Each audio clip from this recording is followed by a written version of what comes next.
I've found 15 super underrated games that nobody plays, and I challenge you to play one of these and let me know in the comments what you thought. Number 15, Ikal, a survival horror game that I somehow only came across 2 days ago on my search for new games. Released in March of this year, Ikal seems to be about puzzles primarily, followed by a lot of exploration. The places we'll be exploring are haunted by Japanese spirits, monsters, and yokais. But what surprised me is that Ikal's Steam page only has 120 reviews, which isn't much, and honestly I think this game is better than some of those other horror games. But single player is the only option, for now at least, and that's a little disappointing, but maybe that's why Ikal hasn't seen much success. Number 14, Pine. This game is something else, man. The movement's smooth, the graphics look cozy as shit, and it's set in a world where humans are prey rather than predators. Pine is an RPG open world game, by the way, and has been out for almost 3 years. So its heyday may be in the past, and the main reasoning behind that is likely due to the amount of walking required to get from place to place while doing quests. A lot of open worlds fall victim to this, getting carried away with size instead of focusing on smaller details. So while Pine may be a good game and is underrated, things like the story and overall advertisement for the game let it down heavily.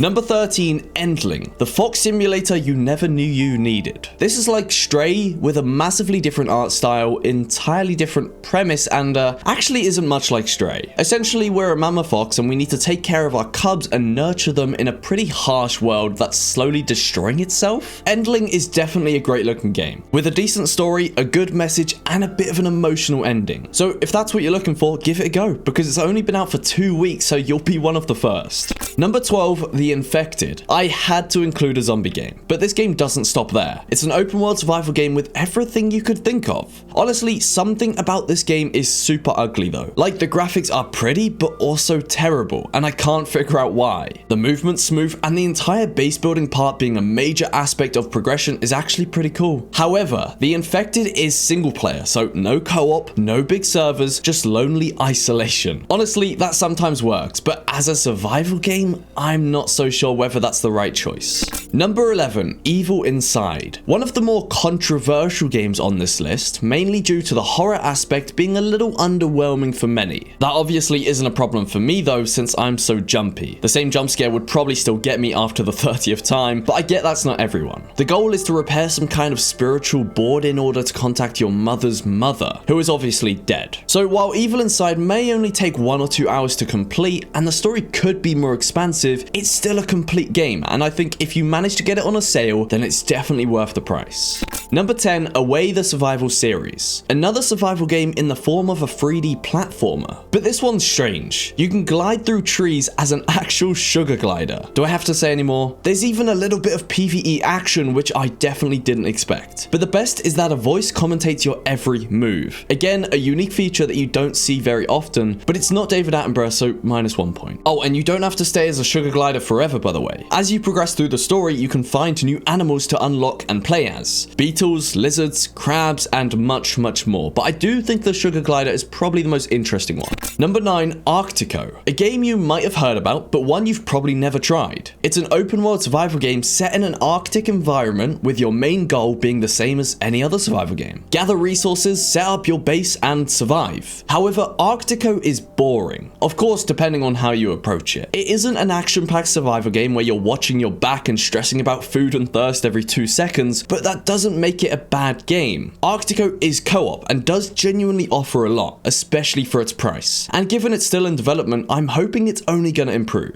Number 8, Among Trees. I remember playing Firewatch and then desperately searching for a game with similar graphics for days, and I think Among Trees is as close as it gets. Released in November of 2021, this game is all about surviving in a pretty chill world. You can fish, grow plants, build houses, and pet foxes. Yep, that is the best feature by far. The problem though is that the developers have largely abandoned the game, and for me that's already a red flag. It has so much promise, but just doesn't get the updates it needs. I still love it though, so if you see this game on sale like it is right now, then pick it up and just see what you think. Number 7, Eternal Evil, the return to horror games. This time it's about ghouls though. The developers have tried making it similar to the old school survival horror games and they've done a great job. The gunplay looks decent and the graphics are good as well. The jump scares aren't too repetitive, and thanks to the environment, you're always kind of on edge anyways, making the scares even better. It just does a perfect job of being a survival horror game, but for some reason still isn't very popular. It has only been out for 2 months though, so who knows what the future holds. But this is one game I'm so confident is worth its price tag.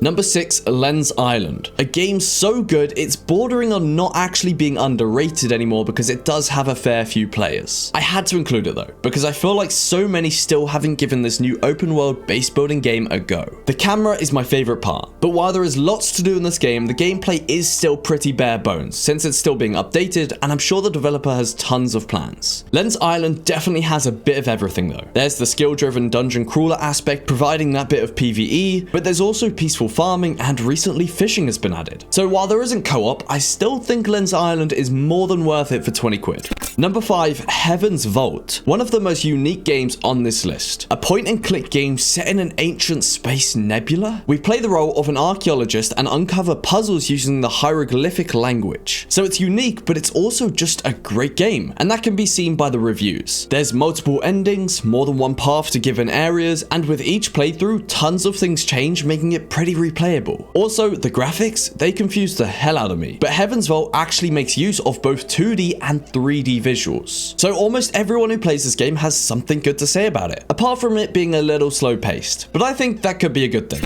Number 4, Evergate, one of the most underrated games on this list. This game has an insane soundtrack, an almost perfect puzzle platformer system, and over 85 stages to beat, but only 58 reviews on Steam? Not only that, but it's been out for almost 2 years, so it definitely hasn't received the love it deserves. The problem with Evergate though is that it's so heavily targeted towards people who love platformers and no one else, so the audience is pretty limited. Oh, and Evergate isn't easy. It quickly becomes complicated and even a little tedious at times, but puzzle games are meant to get progressively harder, so I think they've done a good job.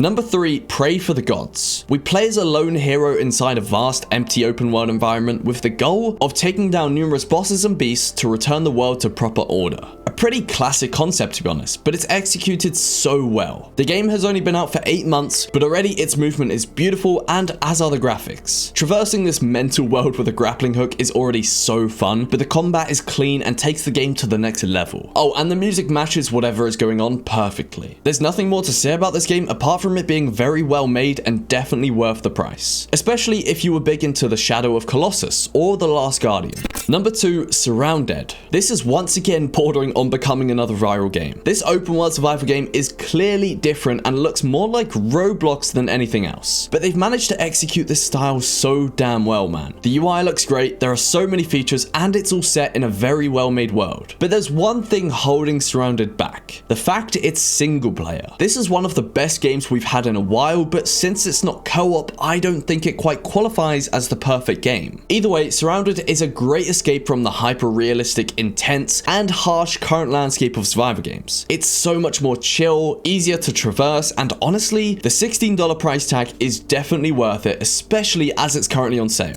Number 1, Retreat to Enen, a survival base building game set in a dense jungle based mainly around meditation and slowly unlocking new items until you eventually have access to the luxury things. This game literally released this week and has had a pretty controversial start, but I do think the future is bright. The graphics are beautiful, the gameplay is pretty smooth, and while the world is limited, you do slowly unlock new worlds that you can travel to with new biomes. I honestly wanted to make an entire video on Retreat to Enen, but after recording it, I realized my PC was far too loud and just ruined the audio. But throughout the entire session, I only had a few complaints. The sound effects were sometimes repetitive and weird, and I wish there were actual tools instead of this weird supernatural ability that we have. But I loved my time playing it, so while some might jump the gun and say it was badly executed, I think this game has a ton of promise. And if you made it this far, watch this video next and subscribe to help me reach 30k.